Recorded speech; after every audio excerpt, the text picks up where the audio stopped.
शब्द 33। हंसा प्यारे सरवर तज कहाँ जाए, जेहि सरवर बिच मुतिया चुगत होते बहुविध केल कराए। सूखे ताल पुरैन जल छाड़े कमल गए कुम्हिलाए, कहीं कबीर जो अब की बिछुरे बहुर मिलो कब आए। हंसा प्यारे सरवर तज कहाँ जाए, हे प्यारे हंस सरोवर को छोड़ करके तुम कहाँ जाओगे। हंस मानसरोवर में रहता है। मानो साहब मानसरोवर पर जाके खड़े हुए और हंसों से कहे तुम यहां छोड़ करके कहां जाओगे, जब ये छूटेगा तो कहां जाओगे। इस पर ध्यान है। वस्ता हंस ये जीव है। साहब याद दिलाते हैं, अय जीव तू हंस है, विवेकी है, तू अपने को समझ, अपनी गरिमा को समझ। हो हुजूर ठाड़ कहता हूं तय क्यों धोखे जन्म गंवाओ। साहब ने कहा हो हुजूर, तू खुद हुजूर है, स्वामी है, मैं खड़ा होके कहता हूं तू अपने जिंदगी को धोखे में क्यों गंवा रहा, क्यों गिड़गिड़ा रहा, कहां गिड़गिड़ा रहा है, कौन क्या देगा, तो जग जा अपने में। अय हंस प्यारे सरोवर को छोड़ के तू कहां जाएगा। साहब याद दिलाते हैं, ये समझ लो ये जवानी नित्य नहीं है, ये शारीरिक वास नित्य नहीं है, ये सुगठित काया नित्य नहीं है। या तो आजकल में अचानक ये समाप्त हो जाएगा, या तो ढीला होकर के रोगी होकर समाप्त हो जाएगा। और जब समाप्त हो जाएगा तब कहां जाओगे, इस पर ध्यान दो। आदमी का दिल संकुचित है, वो अपने आप को बस शरीर में ही रखता है। शरीर है बस, जो अनुकूलताएं मिली हैं इसे रोज रहेंगी। ये अनुकूलताओं की शराब, ये अनुकूलताओं का मोह, यही तो भ्रम है और यही तो जीव का बंधन है। ये जितनी अनुकूलताएं झूठी हैं, जितना संबंध है झूठा है, जितनी उपलब्धियां हैं झूठी हैं, ये बह जाएंगी। साहब कहते हैं जब शरीर सरोवर को तज दोगे तब कहां जाओगे। इसकी याद करते हो। यहां सब साधु प्राय बैठे हैं, इसी के लिए आए हैं। सब अपने दिल में सोचें कितने समय तक इसको याद करते हैं। 24 घंटे में कितने क्षण इस विवेक में अपने को रखते हैं कि ये शरीर छूटेगा और तब जीव की स्थिति क्या होगी। और यही खास प्रश्न है जीवन का। आध्यात्मिक दृष्टि से यही खास प्रश्न है। शरीर जब नहीं रहेगा तब क्या होगा। शरीर में आज तुम केल करते हो, जे सरवर बिच मोतिया चुगत होते बहुविध केल कराए। जिस सरोवर के बीच में तुम मोती चुगते हो और बहुत प्रकार से केल क्रीड़ा करते हो। कहा जाता है हंस मान सरोवर में मोती चुगता है। यह हंस की महिमा में कहा गया। मोती न वहां है और न चुगता है। मोती चुग के पचा भी नहीं पाएगा। अर्थ है कि यह जीव इस शरीर में रहकर भोग भोगता है, आंखों से रूप देखता है। बड़े सुंदर सुंदर रूप देखा, क्या फल मिला, रूप चला गया, हम ऐसे रह गए। ये रूप नर और नारियों के रूप, मकान के रूप, गाड़ी घोड़े के रूप और जंगल पर्वत दृश्यों के रूप, ये रूप मिलते हैं और छुटते हैं। ये रूप रहने वाले कहां हैं। रूप से हमारा चित्त चंचल खाली हो जाता है, हम अपने स्वरूप में स्थित नहीं हो पाते हैं। स्वाद चक चक करके क्या होगा, स्वाद चक चक करके और फिर हमारा मन चंचल बना रहता है, शांति नहीं मिलती। स्पर्श करके, सूंघ करके और मनोहर शब्द सुन करके हमारा चित्त केवल चंचल होता है। पांचों विषयों में उलझा उलझा करके हम अपने आप को दुखी बनाते हैं, फायदा कुछ नहीं होता है।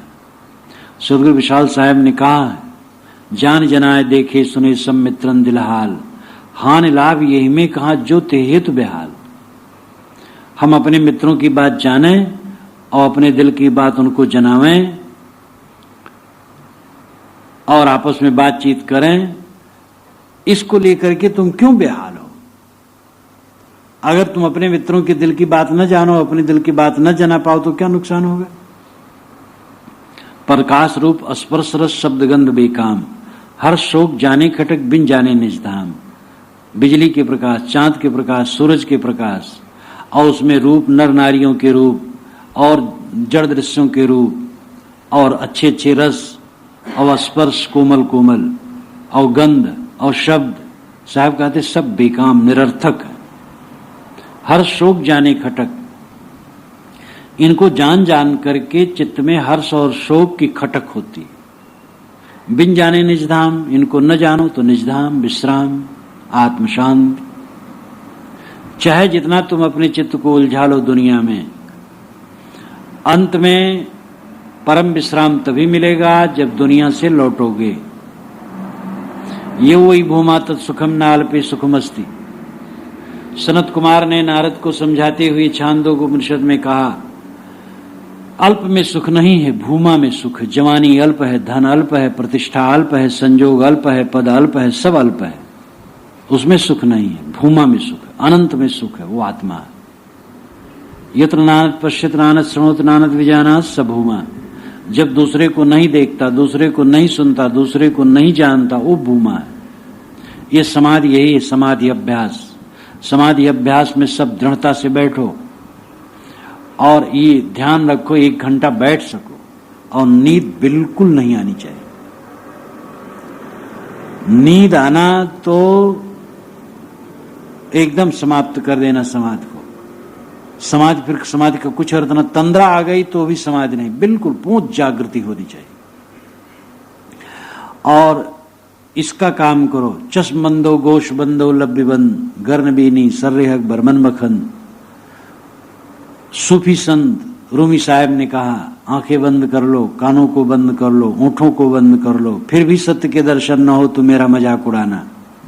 इसका लाक्षणिक अर्थ है सारी इंद्रियों को समेट लो, मन को भी समेट लो, फिर देखो।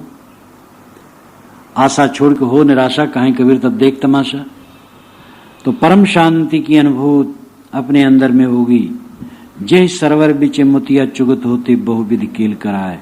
जिस शरीर सरोवर में तुम भोग मोती चुगते हो और अनेक प्रकार की कीड़ा करते हो, आमोद प्रमोद करते हो, धोखे में अपने जीवन को बिताते हो। जैसे बकरे के सामने हरी हरी पत्ती रख दी जाती है और बकरे खाते हैं और बधिक एक एक को काट काट के बेचता है। ये मन हमारा बधिक है, हम बकरे हैं, और भोग हमारे सामने मन छोड़ देता, हम भोगते और आनंद मानते, कीड़ा कीड़ा करते। ये जो संयोग है इसको सच समझते, लेकिन बधिक हमें काटेगा। हमारा कट जाना तो यही है जो हम भोगों में भूल जाते हैं। सूखे ताल पुरैन जल छाड़े, कमल गए कुमिलाए। ये निश्चित समझ लो, ताल सूख जाएगा और पुरैन जल छोड़ देगी और कमल कुमिला जाएगा। पानी खत्म होगा, कमल के पत्ते सूख जाएंगे। ये शरीर ताल है और ये सूख जाएगा, इसका रक्त घट जाएगा, चाम ढीला हो जाएगा और कमल कुमला जाएगा। नेत्र कमल, कर कमल, हृदय कमल, मुख कमल। कमलों से जिन अंगों को उपमा दी गई है, जिन अंगों के लिए कमलों की उपमा दी गई है, वे सारे अंग निरस्त हो जाएंगे। जो मनोहर चेहरा है, जैसे 16 से 25 वर्ष के अंदर का, किसी किसी को तो ऐसा भी देखा जाता है 18 वर्ष की जवानी में जो उसका रूप सौंदर्य और लावण्य है 22 वर्ष की उम्र में उड़ गया। एक नवयुवक को मैंने देखा था 18 वर्ष की उम्र में, एकदम चमकता था। जब उसके कई वर्षों के बाद गया और 22 वर्ष की उम्र में देखा उसको, तो मन बड़ा महरूम हुआ। एकदम 22 वर्ष की उम्र में ही रंग में भंग हो गया था। तो 16 वर्ष से जवानी खिलने लगती है, 18 वर्ष में ठीक से खिलती है और 25 वर्ष तक उसका माधुर्य लावण्य रहता है। उसके बाद घटने लगता है, 28 तक और घट जाता, 30 तक और घट जाता, फिर तो घटना है। तो जिस चेहरे को देख करके मन नहीं होता कि वो आंख हटा लो, जिनकी आंखों को देख करके मन नहीं होता कि आंखों को हटा लो, आंखें देखते रहो, चेहरा देखते रहो, उनके हाथ, उनके गला, छाती, पेट, पैर, जितने भी अंग हैं सब चमकते हैं। वही थोड़ी देर में सूखी खटाई के समान सारे अंग एकदम मुंह कैसे हो गए जैसे पक्षी खोल। और आंखें धसी धसी बिल्कुल रसहीन, थोड़े दिन में सब रंग में भंग हो जाता है। और इसमें जो मोह करे वो कितना मूर्ख है। हम सब मूर्ख हैं, महामूर्ख हैं।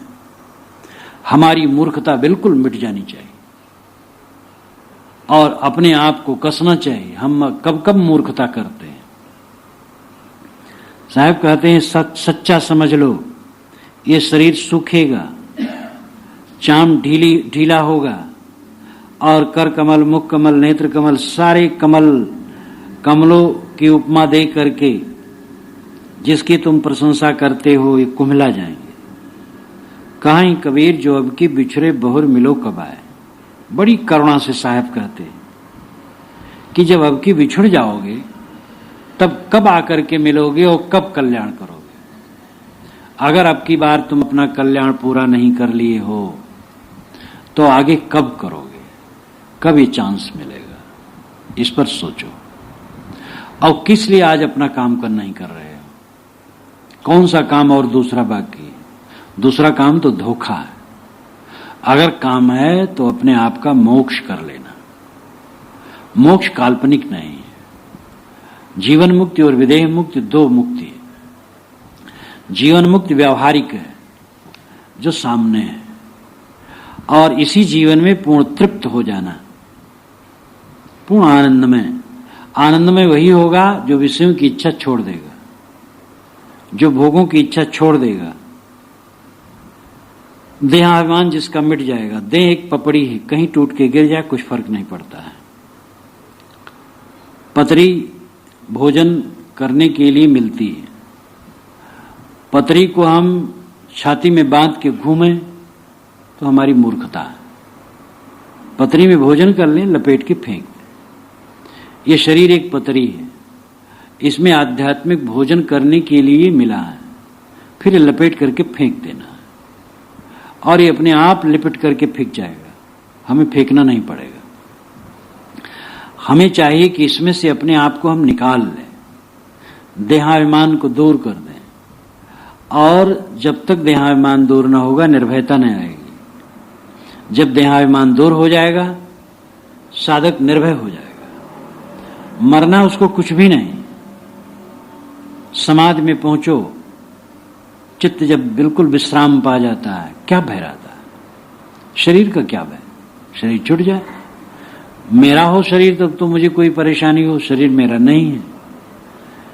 एक काल्पनिक रूप रंग है इसका, और कर्म बस एक कुछ परमाणुओं का एक संगठन हो गया है जो एक भ्रांत के रूप में हमारे सामने खड़ा है। शरीर एक महाभ्रांति। शरीर मैं हूं, ये मेरा रूप है, ऐसा मानना महाभ्रांति। शरीर तो एक साधन है और इससे मोक्ष साधना करना चाहिए। अनासक्त हो जाना चाहिए शरीर से। शरीर में आने का फल उसी को मिला जिसने शरीर का मोह छोड़ दिया और अपने स्वरूप में विश्राम पा लिया। अपना स्वरूप शुद्ध चैतन्य ज्ञान मात्र है। साहब कहते हैं कि ऐसा सुनहला अवसर तुम्हें मिला हुआ है और ये अवसर तुम खो दोगे तो कब फिर आकर के मिलोगे, कब कल्याण करोगे? स्वस्थ शरीर है, शुद्ध संगत है, धर्म ग्रंथ है, गुरुजन है और सब बढ़िया है। अब इस कूड़ा कचड़ा में प्रेम न रखो। ये शरीर कूड़ा कचड़ा है, भोग कूड़ा कचड़ा है। इंद्रियों के मलिनताएं ही तो भोग हैं। हृदय से इनका परित्याग कर दो और ऐ हंस प्यारे सोचो, ये शरीर सरोवर छोड़ के कहां जाओगे? ये शरीर सरोवर जब छूट जाएगा तब तुम्हारी स्थिति क्या होगी?